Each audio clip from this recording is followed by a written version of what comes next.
Thank you for tuning in to another episode of Forgotten Gear Restorations, where we not only restore prized vintage and contemporary guitar amplifiers, we also battle subterranean, home-invading Latin street gangs. Got one in the house right now, the Pogonamo Myrmex Californicus. But the good news is you can defeat them with a household vacuum cleaner and a bottle of Windex. We're going to tackle a standard Blues Deluxe reissue. This one's from around 2015, needs a new speaker and some general maintenance, so let's get underway. Thanks for tuning in again. Don't forget to like and subscribe. Douglas, I have your 2015 Fender Blues Deluxe reissue. Great amp. I'm going to just start from scratch. Got her loaded up onto a current limited circuit. We're just going to start from ground zero on this guy. I got a function generator ready to inject a sine wave, about 400 to 700 hertz there. We're going to sweep it up from about 10 hertz on up. So let's see what we're going to get. I do have some meters there so we can observe the bias as we move along on these power tubes. It looks like it was never adjusted, so I can almost guarantee that's going to be a little cold. All right.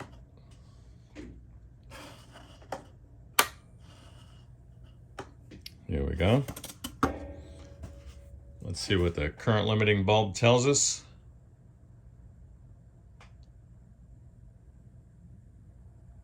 Just a faint orange glow, that's what we like out of a 40 watt combo. I could hear the sine wave working through the circuit there.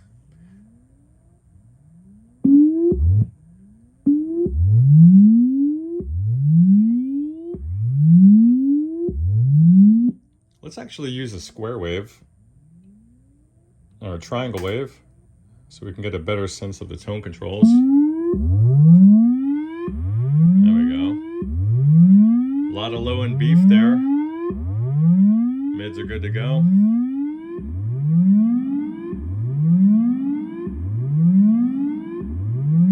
Reverb's nice. Awesome. So much low end.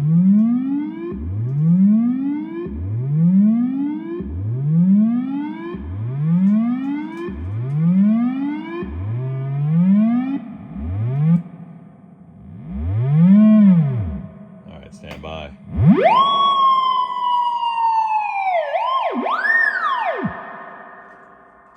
Lots of reverb drive available. Love it.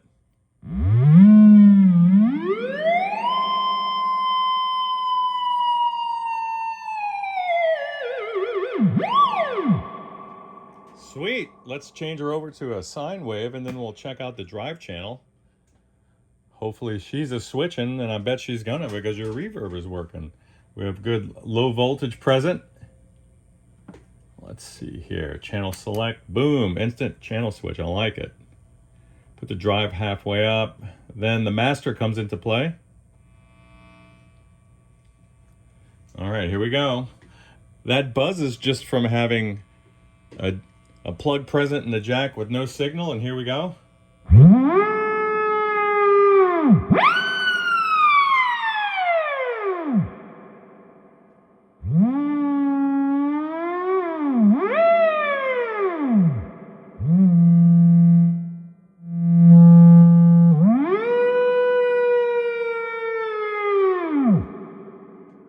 Nice. I like it.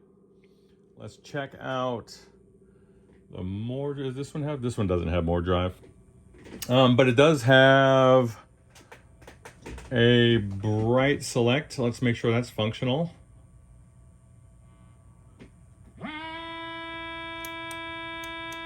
I think that's more a function of the other channel. Yeah.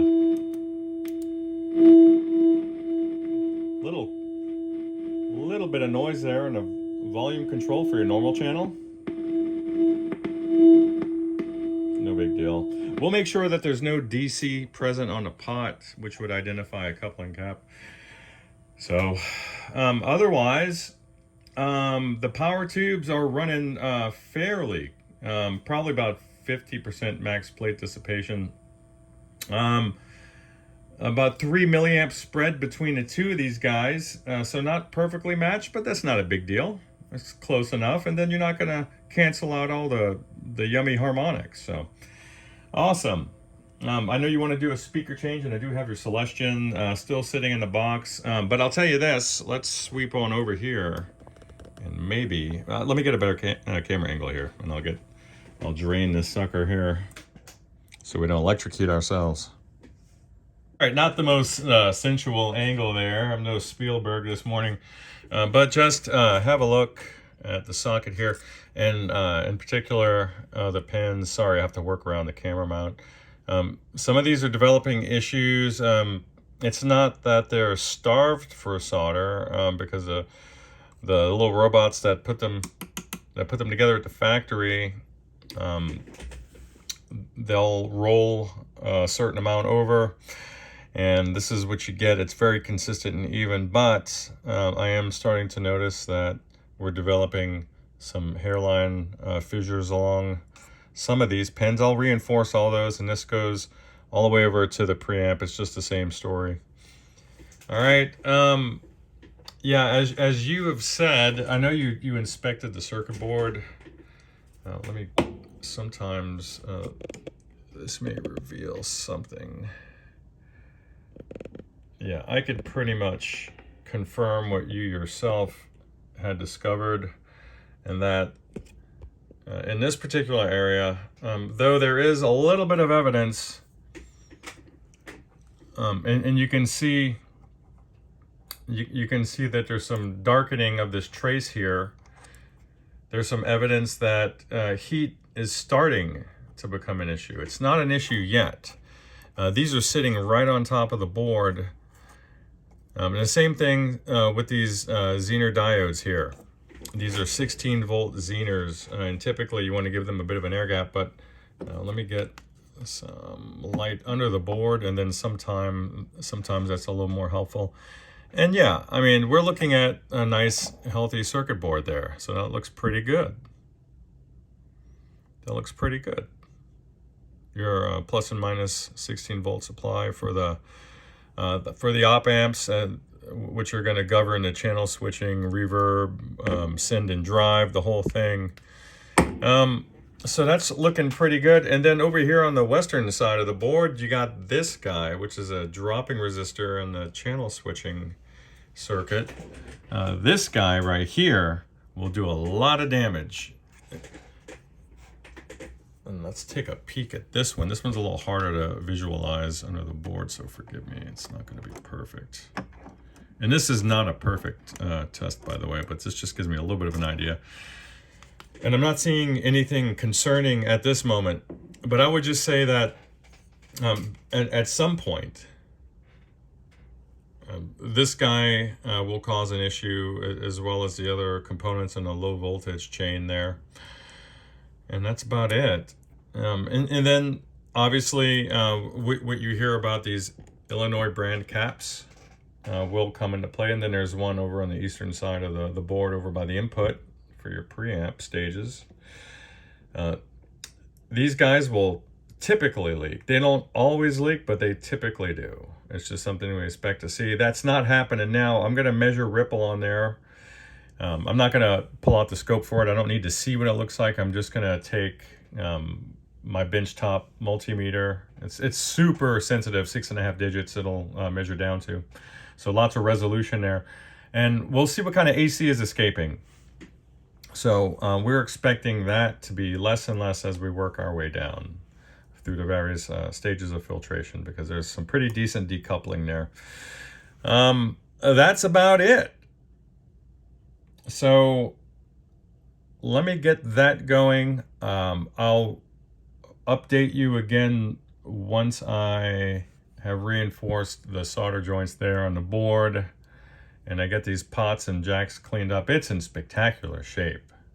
So it's in phenomenal shape, And it seems like this thing's been sealed or taken care of. I'll also want to warm the bias up a bit.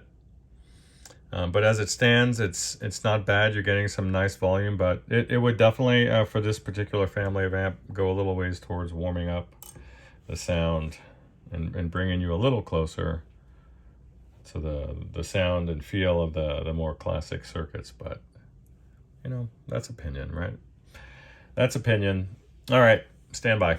All right, Doug, so we've exercised the pots, no more noise. And I'm ready to adjust your bias. This is your hottest tube, so we're going to index off of this guy. And currently, no pun intended, it's sitting well below the 50% mark. For max plate dissipation, most people would consider that pretty cool, but it's actually cold. So I'm going to bring her up to 43 milliamps, which will put her right in the middle of the range at 60%.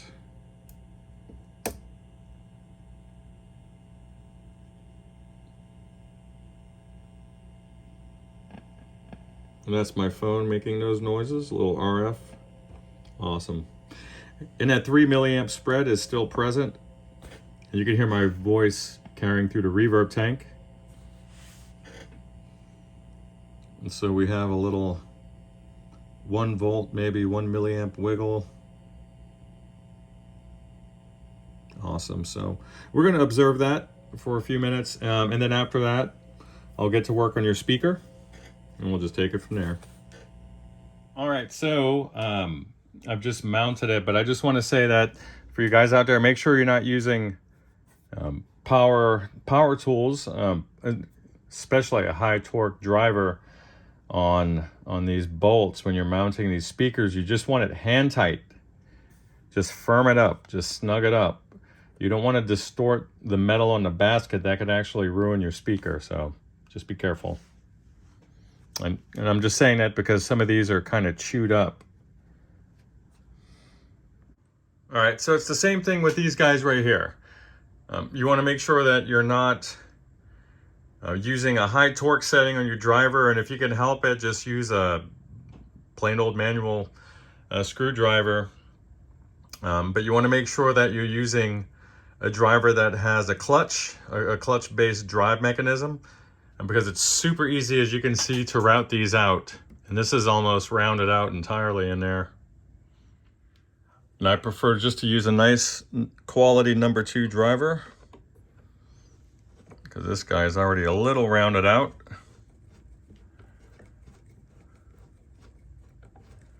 And just snug it up.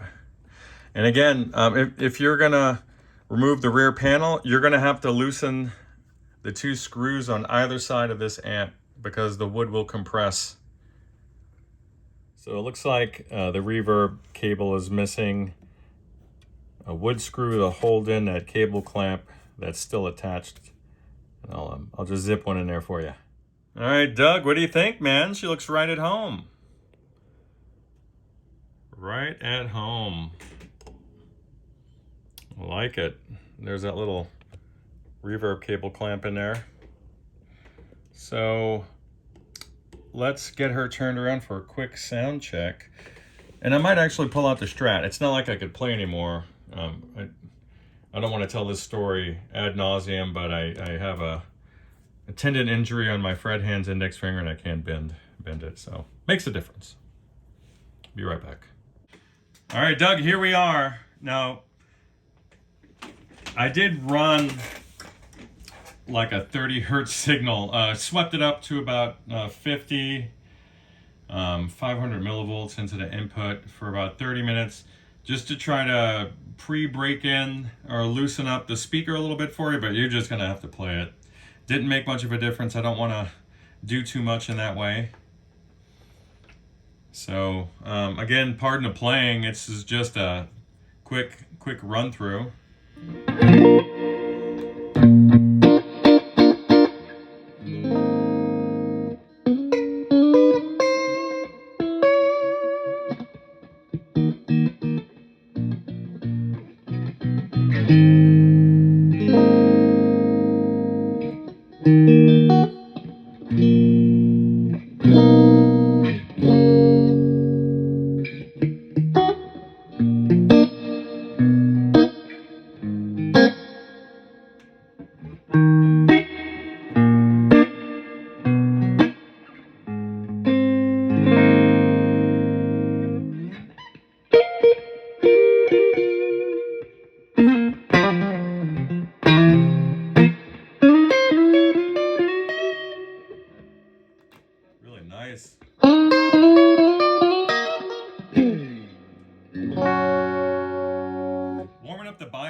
takes this amp over the top.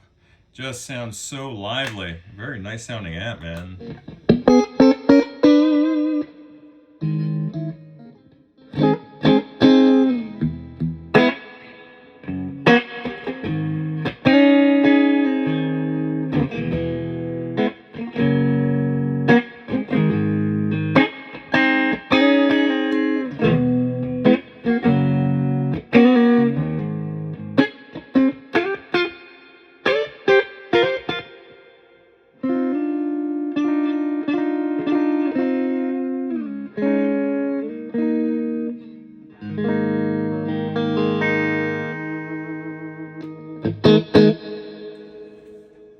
Beautiful. So we'll put the drive on. Again, don't expect much out of this sample.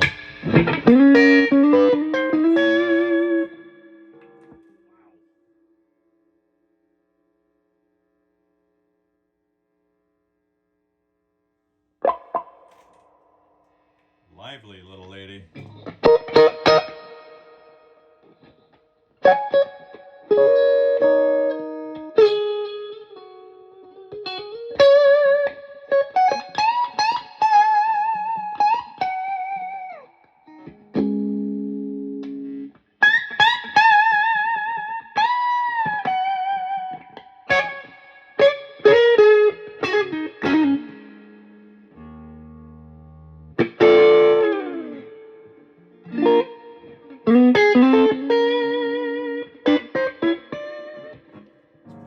Clipping the heck out of the phone's mic. May I bring it down a bit? That's on 3. Just beautiful.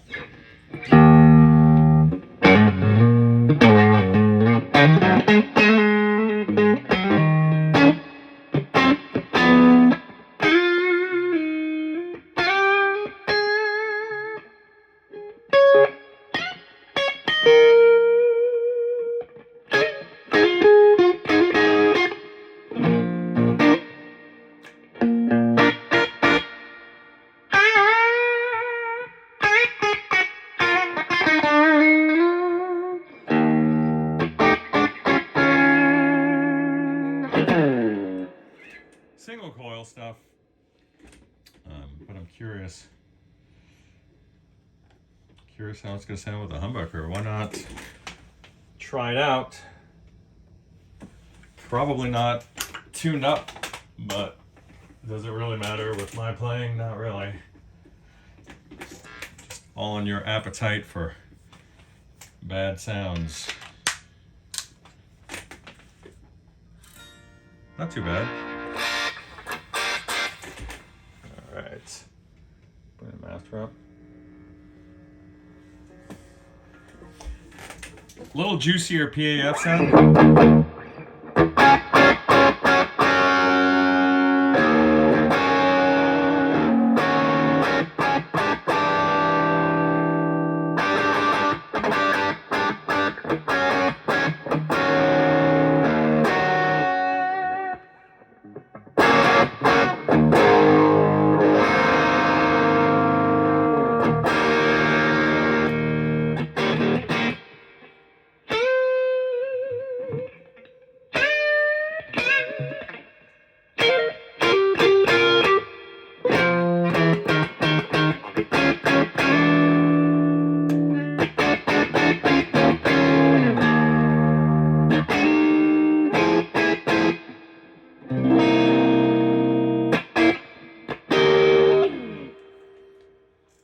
That's it. Nothing shocking here, nothing groundbreaking, just a nice solid Blues Deluxe reissue. Great amps. I like them. Definitely like it with that new driver in there. Wonderful. The creamback just seems to do everything well. I haven't heard it put in a position where it sounded weak or out of place. Just a great one. So I appreciate you guys. Hope all's well with you. Bye-bye. Doug, I'll reach out to you. Bye.